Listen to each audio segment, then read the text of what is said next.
تعبت والله، ما احس بهالشخصيه يعني. ما في مشكله. اول شيء وانا اخوك تعطي لنفسك مساحه كذا بس ساعه، ما بك شيء. حلو؟ ايوه. جيب ورقه وقلم بس، وتكتبين تكتبين اللي يقول لك بعد صدور القرار وش راح يكون مصيري. ايه هذا اللي مخوفني. اكتبيها لا تقعد تفكرين براسك مخك. اكتبيها عشان تكوني على بينه. خلاص؟ طيب.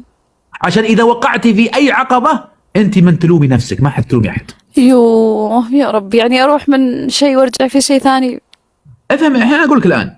تكتبين احتمالات وارده بصدور القرار. اول احتمال، هل ممكن انا بعد الانفصال لما اروح لاهلي يتقبلوني؟ لا معلمتهم اصلا. مع يعني ليش؟ ما اعرف، مستحيل يعني اعيش. لا انا متعودة على نظام في حياتي، راح اعيش لحالي انا وعيالي. اي حلو.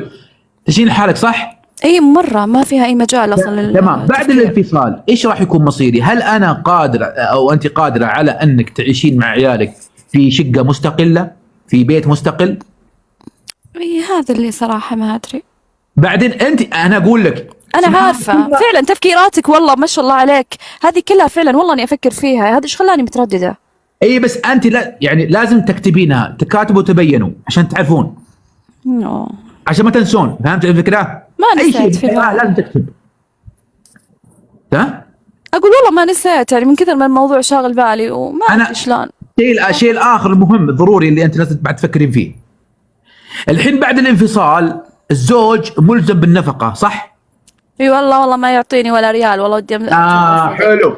اكتشفتي ان زوجك بخيل الازمع. ازمع منتف بعد. خلاص انت الموضوع اكتبيها قل بخيل الازمع. الثاني اذا صار بعد الطلاق هل طيب انا الحين زوجي بخيل وما ادري كيف اعيش في شقه مستقله، المهم يعطيني شيء حتى ما يلزم عليه شيء. يا ولد بعد. ها؟ اقول حتى بعد الطلاق بعد مو بجايني شيء. هم يشوفون الرجال هذا اذا ما عنده القدره كيف ونجي منه غصب هو.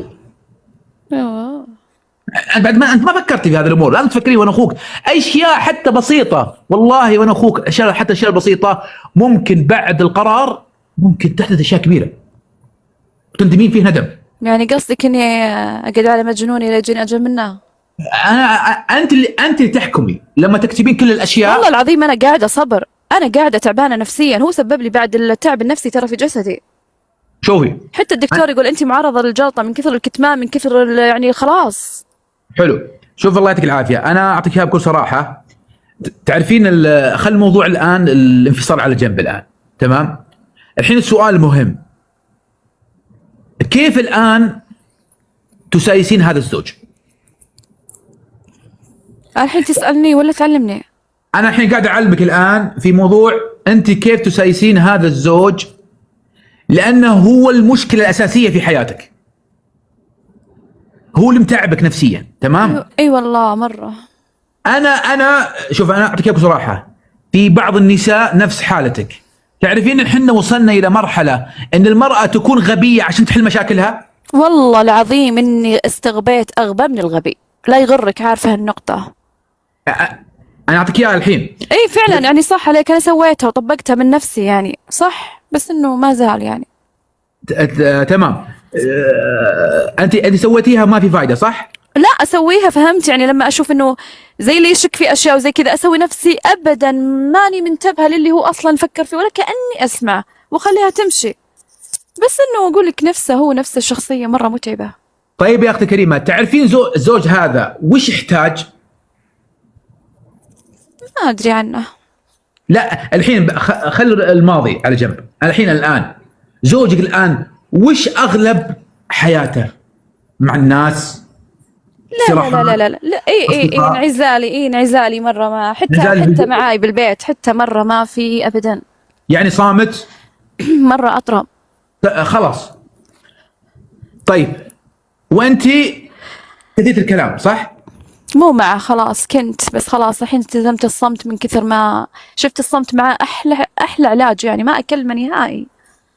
شوفي اي انسان في الدنيا يكون معك سيء يوم من الايام بيكون معك ايجابي، الظروف تغير امور ناس. والله صراحة لدرجة انه هو غير فيني كثير بسبب تصرفاته، بس يلا الشكر على الله. بالعكس ممكن هذا خيره لك، عشان شو خير لكم، هذا ممكن خيره لك، صح؟ الله يجعل بعد الصبر خيره. انا اقول لك يعني وانا اخوك، لكن باختصار موضوع الطلاق اذا انت قاعد تفكرين فيه اتخذ الطريقه اللي قلت لك اياها، راح تفيدك كثير وحتى يجي عندك راحه نفسيه سبحان الله. انت حتى خوفني الحين شلون اكتبها؟ انت تقول ما عندهم معطيني شيء ولا بنافق عليه ولا، خلنا نجرب. لا انا اقول انت لما تكتبين الاحتمالات هذه لازم تعرفين شخصيه زوجك وش قاعد عرفتها من يسوي. غير ما اكتبها داريه.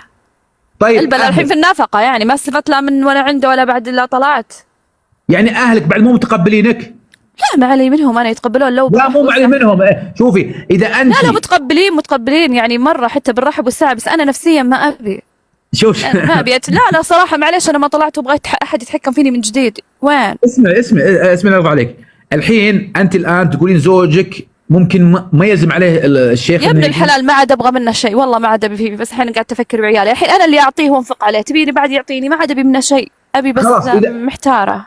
بس انت اكتبي هذا الشيء. شوف انا اخوك، ترى بعض النساء تكون عندها رده فعل غاضبه وانفعاليه، بس اذا جاء بعد الطلاق تستانس اول شهر شهرين، بعدين تتراكم عليها مشاكل، في تحتاج اشياء. يا ليل لحقتني يعني ذا المشاكل. انا اقول لك يعني